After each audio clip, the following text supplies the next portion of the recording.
Bueno, y justo como relatábamos, veíamos y escuchábamos hace solamente unos minutos, la crisis migratoria y humanitaria en la frontera sur de nuestro país ya está alcanzando niveles históricos. La Comisión Mexicana de Ayuda a Refugiados, es la Comar, prevé que para finales de este año reciban 100,000 solicitudes de refugio. Esta semana, afuera de las oficinas de la Comar en Tapachula, había 2,000 migrantes haitianos, cubanos, centroamericanos y comentábamos también hace unos minutos, la mayoría pues sin respetar medidas sanitarias como el uso del cubrebocas, la sana distancia. Pero justo para hablarnos de este tema, hoy yo tengo el gusto y te agradezco muchísimo, Andrés Ramírez Silva, que estés aquí con nosotros, coordinador justamente general de la Comar. Y ahora en el corte, bienvenido Andrés, muchas gracias.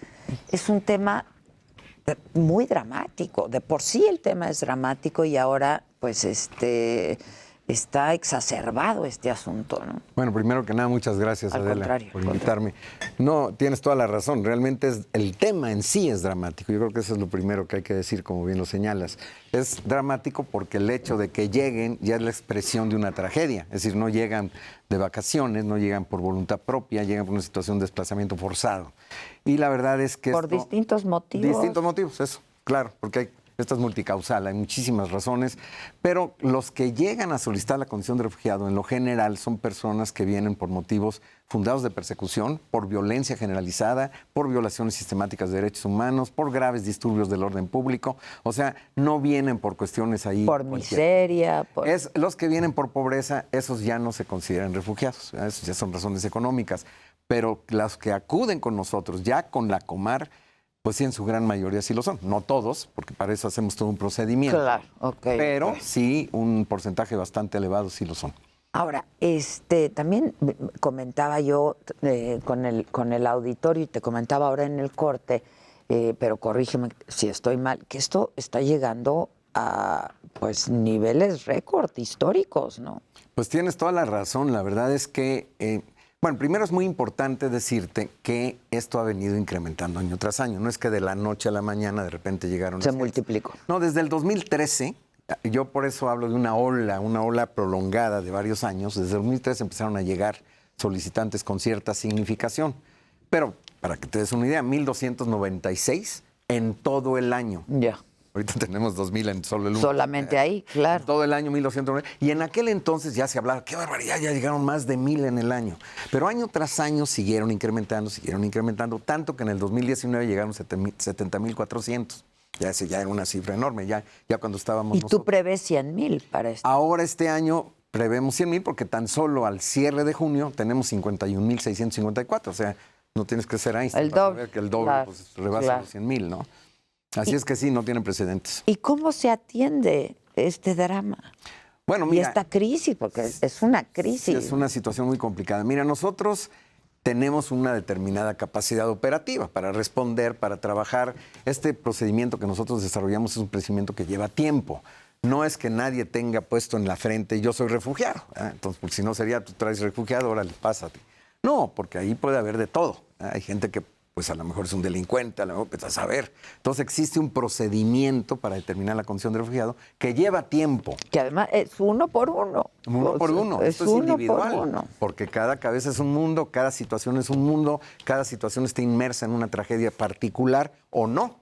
Y nosotros tenemos que determinar eso. Y hay todo un procedimiento, técnicas de entrevista, técnicas de elegibilidad que les llaman, que lleva tiempo, porque nosotros no podemos darnos el lujo de decir, pues hay que acelerar porque me están presionando. Y que pasen. Y que pasen. Y puede ser que yo reconozca a un bandido. O a un terrorista, digamos. Un terrorista. O puede ser que yo rechace uno que genuinamente es refugiado y lo mando a su casa para que lo maten.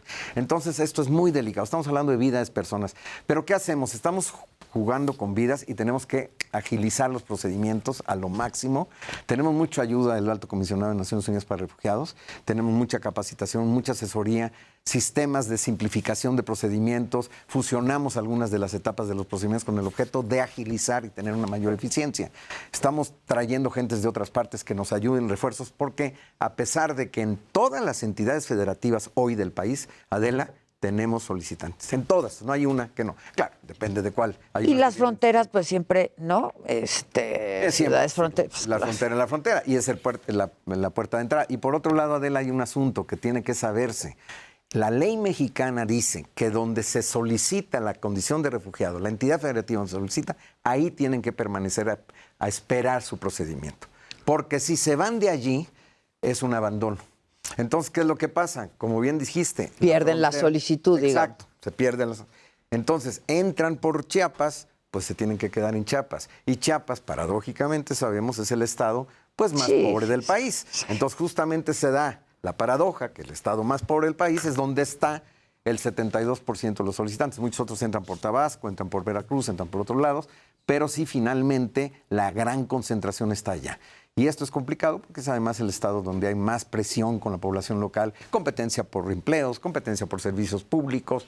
Y esto es una situación difícil. Hasta actos criminales, ¿no? Por fortuna, no ha habido así que tú digas algo significativo, afortunadamente no. Pero puede haber, y hay cada vez más tensión. Pero les roban lo poco que tienen, les roban lo poco que traen, ¿no? Desafortunadamente, la tragedia de haber salido de una situación muy difícil no implica que después que sales de tu país todo es vida y dulzura. Después todo el trayecto también implica acoso. Hay violaciones, ¿eh? Sí. Cuando llegan al país también es una situación a veces complicada. Y por eso es un llamado a toda la sociedad, no solamente la Comar, o sea, tenemos que, toda la sociedad en su conjunto, tenemos que tener empatía, tenemos que entender que es una situación en donde no quisiéramos estar ninguno de nosotros, ¿no? Pasé unas imágenes hace un rato, son unas imágenes del 2019, en donde los refugiados dicen, venimos en son de paz y sacan un pañuelo blanco, no queremos quedarnos en este país, queremos irnos. Y entiendes la tragedia, la dimensión de la tragedia, pero entonces los esfuerzos están siendo insuficientes, Andrés. Fíjate que más y más, es decir, esto era lo que pasaba antes, México un país de tránsito. Más y más ya no es solo un país de tránsito, muchísima gente se está quedando en México, porque además no está tan fácil entrar a Estados Unidos, ¿eh? Acuérdate, todas las altas expectativas con el gobierno de Biden, no solamente en los debates con Trump, sino que toma posesión y ahí dice, se acabó el tema del muro, ¿tú te acuerdas? Por otro lado dice, se acabó el MPP, que era aquella cosa de que pasaban al otro lado, solicitaban asilo, pero los mandaban a México a esperar su procedimiento, que dura años en los Estados Unidos. Puede allá durar dura años. Entonces, ¿qué pasa? Que esta gente dice, pues ya no es tan fácil pues ir allá. Mucha gente está viniendo acá. Y hay otro elemento adicional.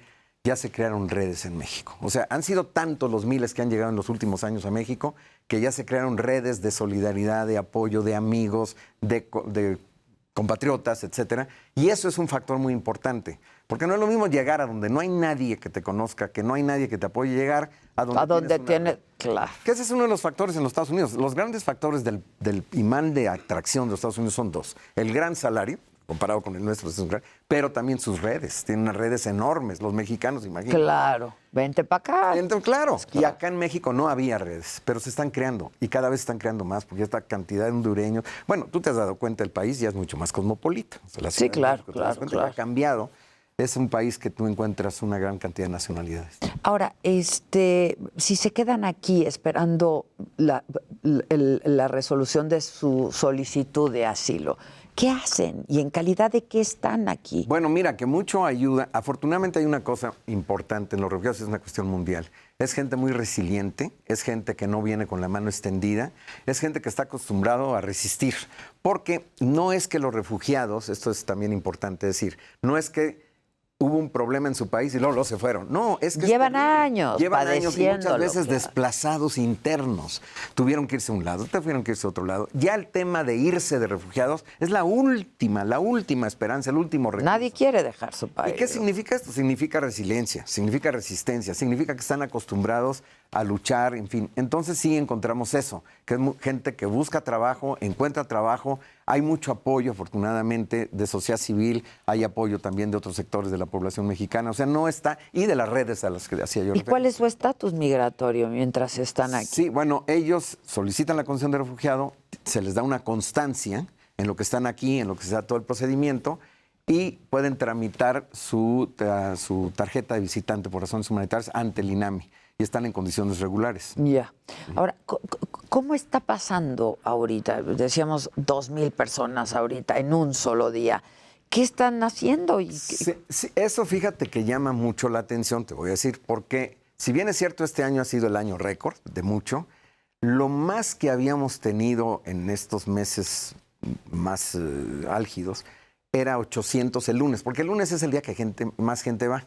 Yo creo que pasa lo que pasa en todas partes. Viajan el fin de semana. No, y el fin de semana tú no acudes a los bancos, por así decirlo. Entonces el lunes cuando más gente hay.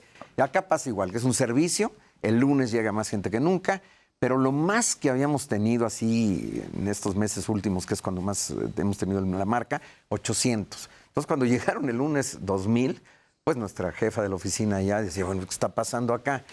Entonces sí nos llama la atención. ¿Qué hacen con ellos? Bueno, ahí lo primero también teníamos que buscar la seguridad de nuestras personas, de nuestra gente y la seguridad de ellos. Porque bonito favor hacemos de que supuestamente estamos para protegerlos y resulta que no nos podemos proteger ni a nosotros mismos. Una cuestión elemental hasta en un avión. Primero, protégete tú para poder proteger al de al lado. Entonces necesitamos estar protegidos. Y en ese sentido, pues nosotros hemos reclamado, por favor, apóyennos, la policía, etcétera, para garantizar seguridad. Porque cuando los tumultos son muy grandes, hay muchos riesgos. Hay riesgos y puede haber cualquier cosa. Entonces tenemos nosotros que prevenir eso y sobre todo la sana distancia. Muchas de estas gentes, sobre todo los haitianos, no han estado cuidándose mucho de las bocas y demás. Y se les dice, pero no te hacen mucho caso. Entonces necesitamos apoyo en ese sentido. Hemos reclamado también a las autoridades de salud que nos apoyen para también de garantizar sana distancia más. Ya está manejándose el asunto, afortunadamente. Estuvimos en una reunión con la Secretaría Técnica Nacional. Pero ¿cómo proporcionas sana distancia a 2,000 personas? Bueno, que están concentradas ¿dónde? No es fácil. El manejo no es fácil. Se está tratando de hacer medidas, se les aleja del lugar, cosa que no podíamos hacer el primer día, porque nos agarraron totalmente de sorpresa. Pero nosotros siempre reclamamos lo siguiente. A ver, nosotros, la Comar, estamos para proteger a las personas. Nosotros no estamos para deportar a nadie, al contrario, el principio sagrado de la protección es la no devolución. Entonces no llamamos al orden público para que los corra. No. Es simplemente para que se garantice la seguridad. Que México históricamente lo ha hecho. Lo ha hecho y creo que es algo muy sagrado en nuestro país, ¿no? Sí, pero pues, supongo que entonces no está siendo fácil esto. No es fácil a veces brindar protección. No es fácil, pero bueno. Y se habla también de una cuarta ola migratoria, ¿no? Se está hablando de una caravana. Se está hablando de una cuarta caravana. De una caravana. Pues fíjate que para nosotros en la Comar, en realidad, caravana o no, es como que la viviéramos, ¿no? Porque muchas veces la caravana, hay una diferencia. Las caravanas cuando se han organizado tienen una meta muy clara, ir a Estados Unidos. A ellos no les interesa solicitar refugio. Y nosotros en las diversas olas caravanas que se han organizado, hemos detectado eso, que son poquitos los que llegan con nosotros. A ellos no les interesa. Y entonces, ¿qué acompañamiento les dan o qué hacen? Porque ¿te refieres a lo nuestro? A las caravanas, sí, las caravanas. Las caravanas es un asunto, obviamente, de organización de los migrantes. El origen de las caravanas fue porque anteriormente con grupos pequeños muchas veces eran violentados, eran acosados, eran abusados, mujeres llegaban a ser violadas, no había visibilidad. Entonces esta fue una estrategia que se diseñó con el objeto de tener más visibilidad, por un lado, más protección, autoprotección. Pero estas caravanas poco a poco se fueron desgastando, porque varias de las caravanas después, pues ya también, tú sabes, los abusadores, los traficantes, etcétera, sí, es lo que te digo, claro. Después se decía que también había abuso político. Bueno, con el gobierno de Trump se hablaba mucho de que abusaba del tema de la caravana para utilizarlo políticamente. En fin, se mezclan una serie de cosas en la caravana. Y entonces muchas veces ya las caravanas ya no estaban funcionando. Tanto que entonces los gobiernos dijeron, no, acá lo que se trata es una migración regular y segura. Y estoy hablando no solamente del gobierno de México, los gobiernos de la región. Y bueno, Guatemala, ya viste, en la última caravana de enero que se quiso organizar, fue muy fuerte en el sentido de no dejar pasar la caravana de ninguna manera. Inclusive pues hubo ahí una situación un poco complicada. Ahora, ¿se puede prever que esto pues se va a acrecentar, ¿no? Se va a agravar la situación, la crisis política que vive en países como Cuba ahorita, Nicaragua? Pues mira, la verdad es que las personas que hasta ahorita han llegado, no vienen tanto por las crisis más recientes, vienen por las crisis que ya vienen desde hace tiempo. Bueno, pero es que en Cuba la crisis, Pues, digo, pues no, esta es una crisis política tienes ahorita. Cuba, tienes Haití, tienes Venezuela, tienes Honduras, tienes Guatemala. Nosotros el primer lugar que hemos tenido desde el año 2013 ha sido Honduras, permanentemente Honduras, y por mucho, por mucho. En segundo lugar, últimamente es Haití. Y muchos está haitianos. completamente colapsado Haití. Pero curiosamente, que uno podría decir, nos está viniendo toda la isla de Haití, fíjate que no están viniendo de Haití. Los haitianos que están llegando están viniendo de Brasil y de Chile. Ellos vivían, después del terremoto de enero del año 2010, que se fueron en masa a Brasil y Chile, pues vivieron bien durante un buen tiempo, pero la situación se ha desgastado allá para ellos y ya se han ido, ¿verdad? Y se están viniendo para México muchísimos, muchos viven en Tijuana. Entonces, todos los haitianos que tenemos hoy aquí en México son viniendo de Chile y de Brasil. Inclusive aparecen en nuestra lista de los top 10 solicitantes Brasil y Chile. Y dices tú, bueno, entonces están viniéndose de Brasil y Chile. Son hijos de haitianos que tienen nacionalidad brasileña y chilena. Están en el lugar noveno y 10º, los chilenos y los brasileños. Entonces, dices, ¿qué está pasando? Bueno, son los mismos hijos de los propios haitianos, hijos de haitianos y que aparecen como brasileños. Ahora, aquí también llegan niños no acompañados, ¿no? También llegan niños no acompañados. Que es otra tragedia. Es una situación compleja porque además son menos, los niños no como la mayoría vienen en familias, está creciendo mucho las familias, las mujeres están creciendo también, o sea, no es la idea de que son solo hombres solos, jóvenes, no, son hombres, familias mujeres, completas, familias, etcétera, sí. Niños y niños no acompañados. Los niños no acompañados son menos, son un número pequeño, pero pues es terrible, porque a veces se hacen, bueno, no es que se hacen acompañar, a veces los acompañan o supuestamente los acompañan algunos. No siempre, afortunadamente, pero hay a veces algunos que abusan y se hacen pasar por ser sus acompañantes porque tienen otros fines. Y esto es difícil de detectar, es una preocupación que tenemos porque hubo una modificación de la ley de refugiados y de migración en enero de este año que dice, ningún niño, sea acompañado o no acompañado, debe permanecer en una estación migratoria. Es prohibido y es hasta penal el asunto. Pero ocurre, ¿no? Ocurre, pero eso está mal. Y eso de inmediato se tiene que sancionar, se tiene que salir la gente de ahí. Pero entonces, ¿qué pasa? Que también la ley permite que que los acompañantes de esos niños no estén en las estaciones migratorias. Entonces, porque vienen con ellos. Exactamente. Entonces, ¿qué hacen? Aprovechan eso para entonces salirse ellos, pero dentro de ellos, sí, hay gente genuinamente el acompañante, genuinamente el padre, y no quisiera yo aquí poner en tela de juicio. Sí, no, pero hay Pero puede haber, o sea, como todo, hay gente que abusa. Y ese es un tema. Ahora, no pueden permanecer en la estación migratoria. Entonces, ¿qué les hacen? Bueno, ahí el tema son lo que les llamamos alternativas de alojamiento, en el sentido de que tiene que haber sobre todo albergues de la sociedad civil y pues ha puesto interés el gobierno en fortalecer algunos otros albergues apoyados por el DIF acá en la zona sur del país, ¿no? Pero sí es un reto. Y es el tratamiento que se les da a los niños no acompañados, pero muchas veces incluso acompañados por quien los trae. Exacto. Y bueno, ¿no? A veces sus padres, a veces acompañantes genuinos, tutores, y puede haber ahí algún abuso, que esa es siempre una preocupación. Y esto que decías, que México ya dejó de ser un país de tránsito también, ¿no? Sí, definitivamente México ya es un país de asilo. Sí. Y había que entenderlo. Ahora, fíjate que un fenómeno muy interesante es que ya tenemos 90 nacionalidades este año. Imagínate, de todos los continentes del mundo están llegando, con la excepción de Oceanía. Fuera de ahí vienen de África, del Asia, de Europa, de América del Norte, etcétera. Tenemos solicitantes. Pero la gran mayoría vienen de América Latina y el Caribe. Sí, sí. Las top 10 son de América Latina y el Caribe. Y esos constituyen el 97%. Entonces, los otros 80, entre todos, constituyen el 3%. El 3%. Restante. Pero 97% de América Latina, ¿no? Centro y el Caribe, y el Caribe. Haití, Cuba. Pero del resto del mundo, el 3%. Pero te estás hablando de otros 80 nacionalidades, que eso llama muchísimo la atención. Fíjate que hay cosas extrañas. Ahorita estaba viendo que esta quincena, porque cuando yo te hablé de 51,654 solicitantes, estoy hablando de los 6 primeros meses. Sí.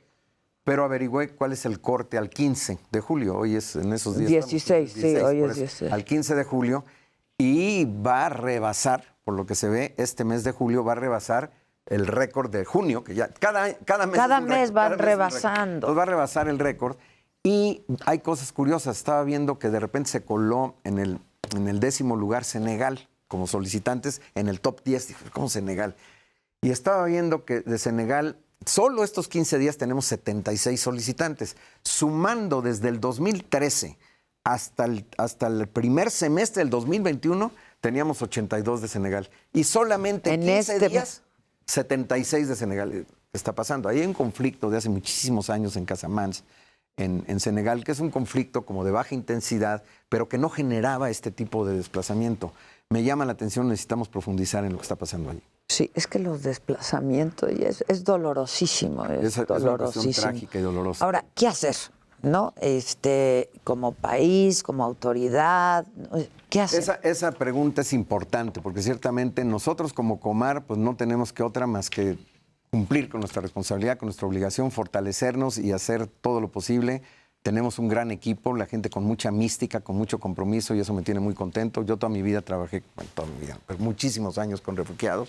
Yo soy jubilado del Alto Comisionado de Naciones Unidas para Refugiados, trabajé casi 30 años en varios países del mundo y yo conozco lo que es la mística. ¿Conoces el tema? Estuve en la crisis de Ruanda, estuve en Bosnia, estuve en Kosovo, estuve en muchísimos lugares. Y ahí la verdad es que noto, y eso me tiene muy orgulloso, ver cómo los colegas mexicanos de la Comar tienen esa mística, están muy comprometidos y además tratamos de seleccionar a la mejor gente, ¿no? Para mí lo más importante es tener gente buena. Pues sí. No quiero gente que ni sea de... Con empatía. Que piense como yo, eso no me interesa. Lo que quiero es que trabaje bien y eso es lo que importa. Porque es un tema que requiere de empatía, claro, de entendimiento, pero de empatía y comprensión. Exacto, Adela, porque si no, no lo haces. Pero tu pregunta es muy buena porque no es solamente nosotros. Sí, ¿Qué hacen los demás? Y tiene que ser un compromiso de todos, de otros sectores también. Por eso hemos instituido mesas interinstitucionales donde se constituyen con Secretaría de Salud, Secretaría de Educación, Secretaría de Trabajo, la RENAPO, el Registro Nacional de la Población. Esta mesa la preside Alejandro Encinas y luego tenemos mesas temáticas. En todas las mesas temáticas, una mesa de salud, una de educación, una de trabajo, otra de registro, identidad. Y ya empezamos a replicarlas a nivel nacional. Ya hicimos una en Nuevo León, en Monterrey, otra en ¿cómo se llama? Tenosique, en Tabasco, otra en Tuxtla, otra en Palenque, y ya vamos a hacer próximamente otra en Tijuana. Y así vamos a seguir avanzando. Porque es importante, justo esto que estás diciendo, otros tienen que involucrarse para tratar de garantizar que las gentes accedan a los servicios públicos. Porque papelito aguanta todo, en la ley dice. Sí, claro. Tienen derecho, pues sí, pero de ahí letra muerta, hay mucho ¿no? trecho. Sí, entonces claro, hay que garantizar cómo se encuentran los mecanismos específicos para que esto se logre y la gente pueda acceder a los servicios públicos. Entonces estamos contentos con la forma en la que han respondido las instituciones a ese nivel, pero todavía nos falta muchísimo y vamos a tener que seguir empeñados en eso. Pues sí, seguramente viste el encabezado, creo que fue ayer, del Reforma, que decía, no es Ruanda, es Tapachula. Eso lo dije yo.